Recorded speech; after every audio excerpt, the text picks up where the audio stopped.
Hello, everyone, and welcome again to another Teacher Joseph podcast.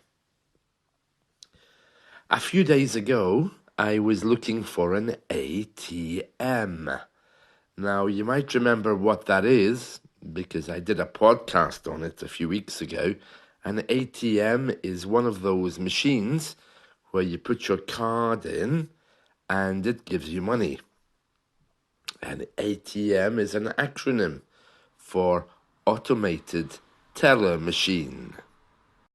It's called an automated teller machine because bank clerks, the ones that give you money in the bank, they are known as bank tellers. Tellers. Okay, so if you go to the bank teller gives you the cash. So the machine is an automated teller. And that's where we get the acronym ATM. Now, I was searching for this ATM yesterday and I couldn't find one anywhere. So I called my friend and I said, "Do you know where there's an ATM around here?" And he said, "Yeah, there's one inside my tattoo parlor." And I thought, "Really? You have tattoos?" And this led into a very big discussion. So we arranged to meet for coffee. And we met at the tattoo parlor.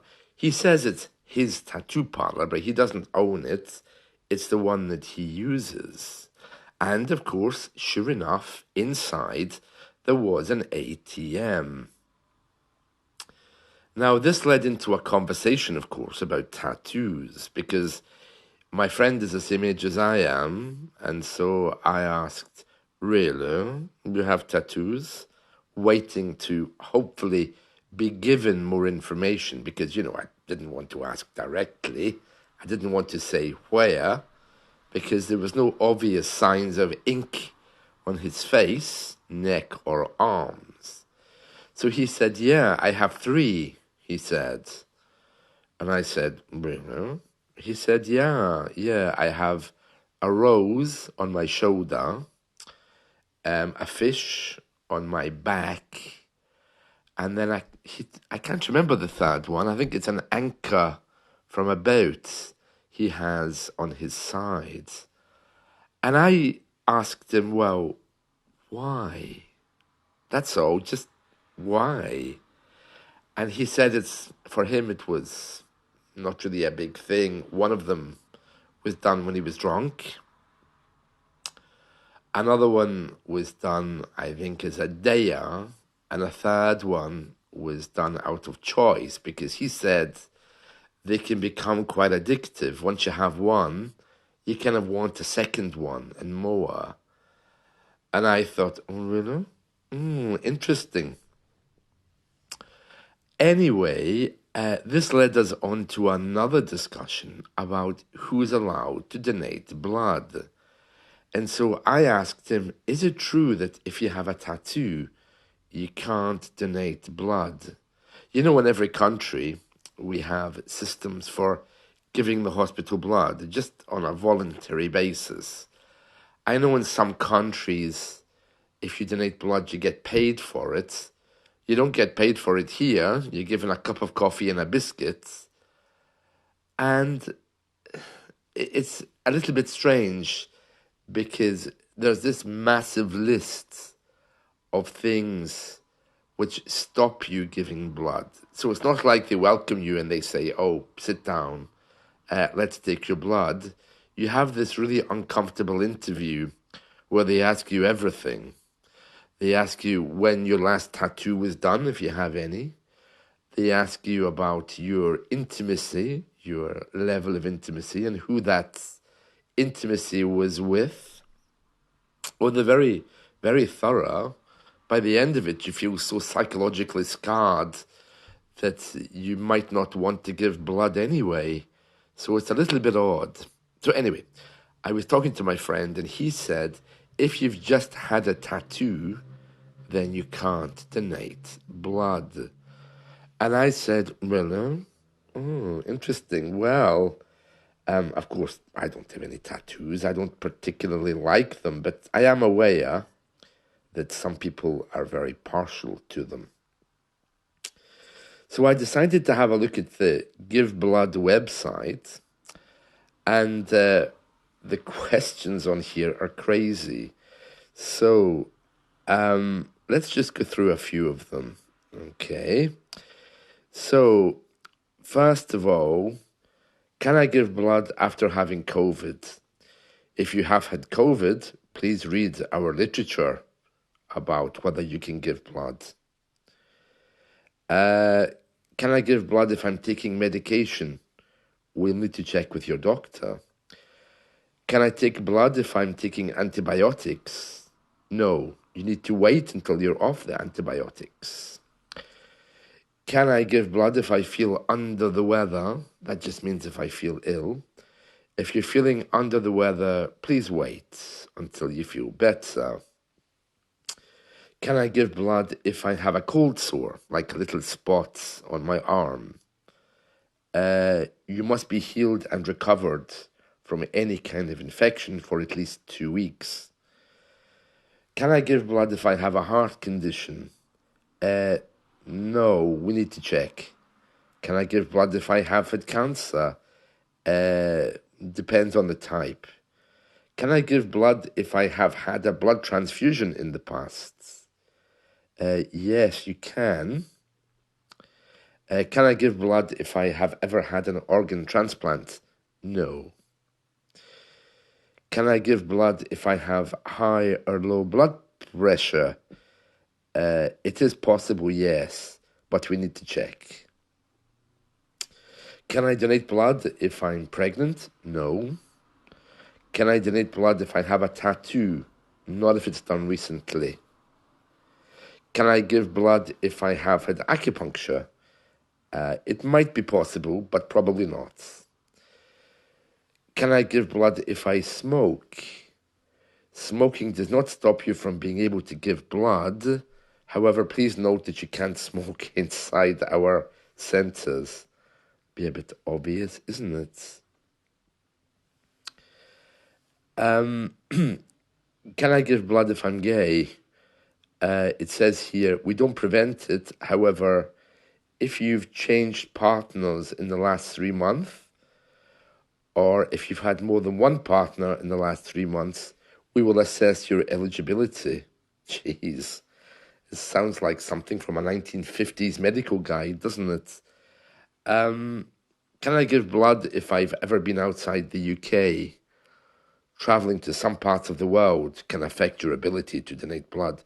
Honestly, I wonder whose blood they can take. Some white, British-born, conservative person who has no need for organ transplants, tattoos, Chinese medicine, or has issues with their sexuality. Isn't that really strange? Yeah, so that's the rules for giving blood. I wonder what it's like in your country. Okay, so it says here, if you want to know if you're eligible, do our quick quiz. So here we are. Have you got or have you had any heart conditions? I'll say no to that. See what it says. Are you pregnant? Do you have a baby? Have you miscarried or had an abortion in the last 6 months? I'll say no to that one. In the last 4 months, have you been outside of the UK? Okay, I'll say no. Have you donated either whole blood, plasma, or platelets in the last 16 weeks? I'll say no, and we are. In the last 4 months, have you had your ears, nose, face, or body pierced? No. In the last 4 months, have you had a tattoo, semi-permanent makeup, or any cosmetic treatments that involved piercing the skin? No. In the last 4 months, have you had acupuncture? I haven't, but I'm going to say yes to that, just to see what it says. Okay. So it came up with a notice saying you need to check on that.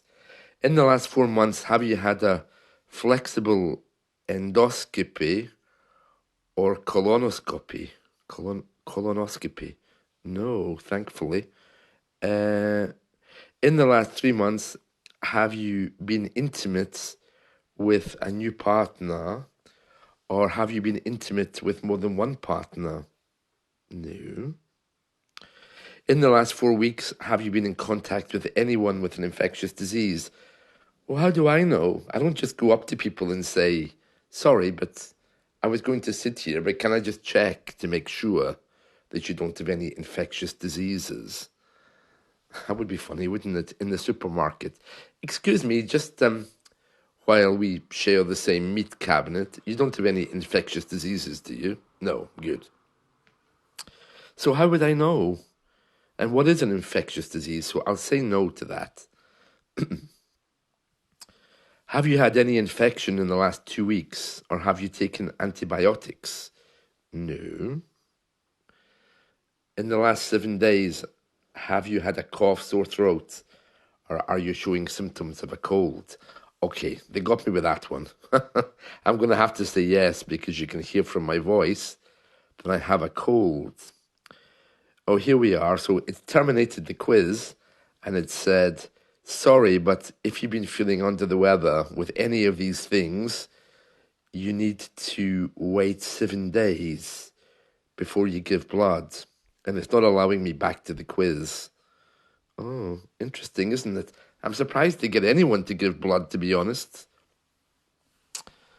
I remember during COVID, there was a young girl, I think she was only 18 or 19, and we had these like TV interviews with doctors on the government programs. You know, they had these government advisory programs with the Prime Minister every day. And as part of that, they did this question and answer, Q&A thing. And this girl, she asked them, I'm only 18 years old. Is it okay for me to visit my boyfriend? And the answer they gave was hilarious. It really was like a 1950s housewife.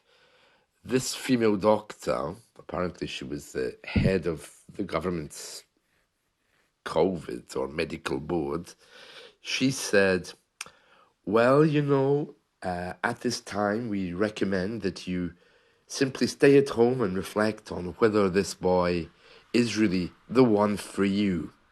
If you can just perhaps spend some time reflecting on his qualities and how well he'll be providing for you, and also what life might look like with him in the future. You should discuss him with your friends and family, and then once the COVID rules are lifted, of course you'll be free to visit him again. I mean, really? Well, this is Britain in 2023, and at that time, of course, it was 2021, but what an answer to give. It's no wonder we're a little bit repressed here in the UK with all of these hidden mixed messages. We are a bit obsessed with morality, that's for sure. So anyway, I just wanted to share that with you. I hope you've enjoyed this. Let's talk again soon. See you. Bye.